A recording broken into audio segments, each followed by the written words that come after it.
We are going to be doing a little bit of the Hefe Madness tournament, complete Pepsi challenge style. We don't know what's under these cards that we have here. We don't know which beer is which. And to do it today, we have beer neighbor Josh. Hello, everybody. There it is. We have some unknown beers here, and Josh is going to figure it out. Well, since I'm left-handed, I'm going to start with the left. Yes. He didn't even smell it. No, I'm just diving right into He's just going. All right, let's see what we got over here.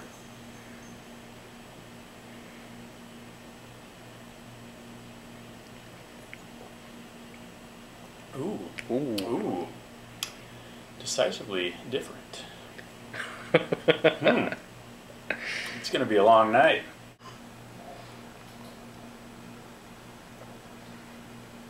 That is a man drinking a beer right there, and that is as pure an experience as there is in this world.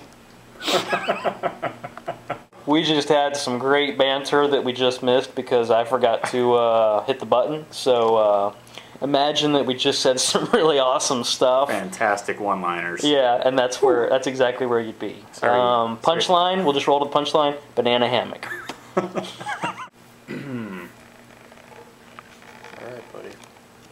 Now, if I was to actually zoom in on the page, he's just doodling. He's got it's like a happy face and like a Bob Ross happy cloud.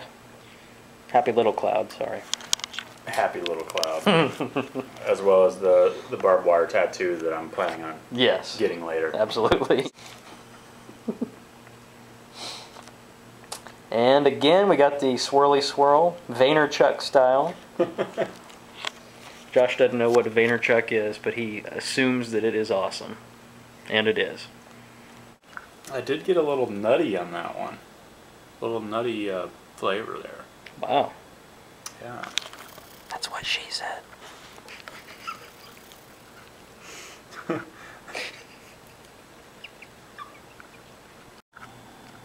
Good all the way down. That is an empty glass right there, people. Ooh. I didn't get it on film, but he just went carnal on that thing. Wow. I am shock and awe. Shock and awe. You know, I'm getting a little full. We figured it out. He's consuming roughly 36 ounces of fluid here in one sitting, all in the name of beer science. Josh has fastened his beer goggles, and here he goes. Cheersy wearsy, people.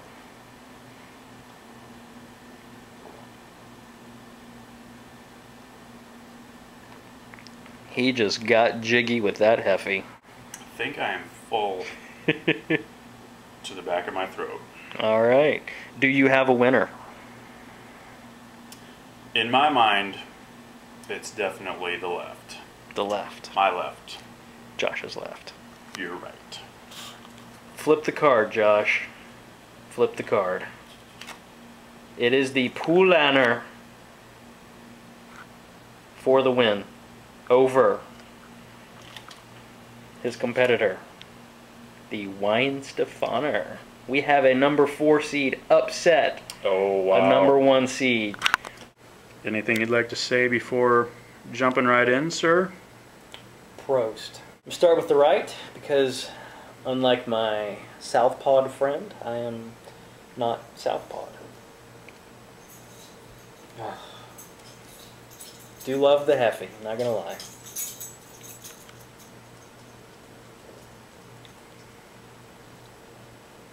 And it's unbelievably smooth.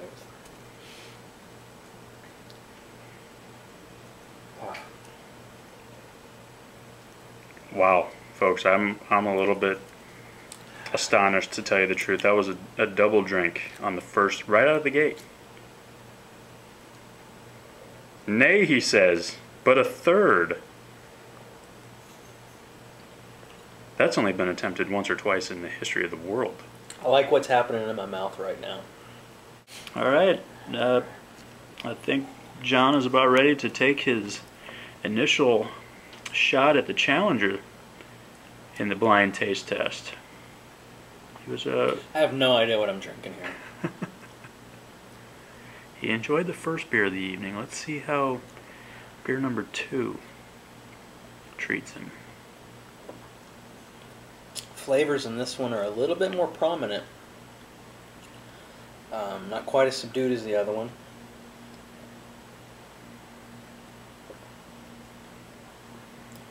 A little bit of the pepperiness comes through really well.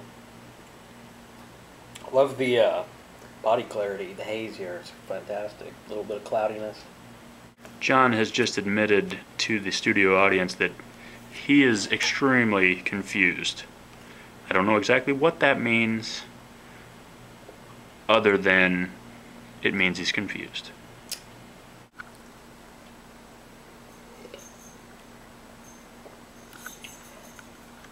More pepper and spices and everything nices. Okay, this is definitely bolder. A little bit more banana in the Shea Righty here. Alright everybody, John has advanced his technique into the what we're calling the double-blind taste test. He is not only not knowing what he's drinking, he's also closing his eyes. Just because, well, I'm not exactly sure why, but it seems to be effective. I feel like I lost like 2 minutes there. I have no idea what just happened. Oh man, I tell you, this is the hardest thing I've ever done. And I have gotten several advanced degrees, I've certifications, I've had projects where I had to work, you know, straight through the night. This is the hardest thing I've ever done. Any front runner at the moment, or? This guy's smooth, but it's all kind of muted.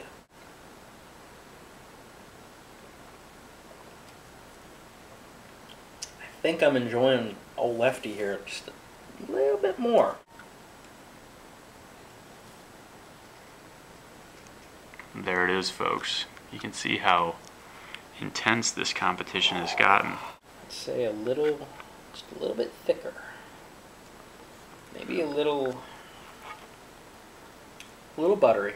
Not quite butter. I wouldn't describe it as butter yet, but less watery than the water, of course. The end is near, folks.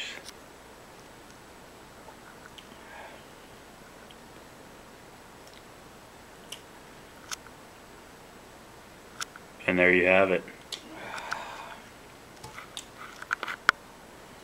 Here's your winner right here. Oh, wow. Left beer wins it. And what do we have? That right side up. That is the Paulaner. Really? Wow. Unbelievable. Paulaner pulls off the immense upset. Number 4 over number 1. It's big time right here, people. We don't mess around. That's why they play the game. That's why they play the game. John has just made some sort of comment that that this contest or these beers are like baked beans, and I wanted to make sure I got it on film as to what exactly he meant by that. I'm thinking whatever's just on the shop floor they're throwing into the batch here. But the baked beans metaphor plays like this.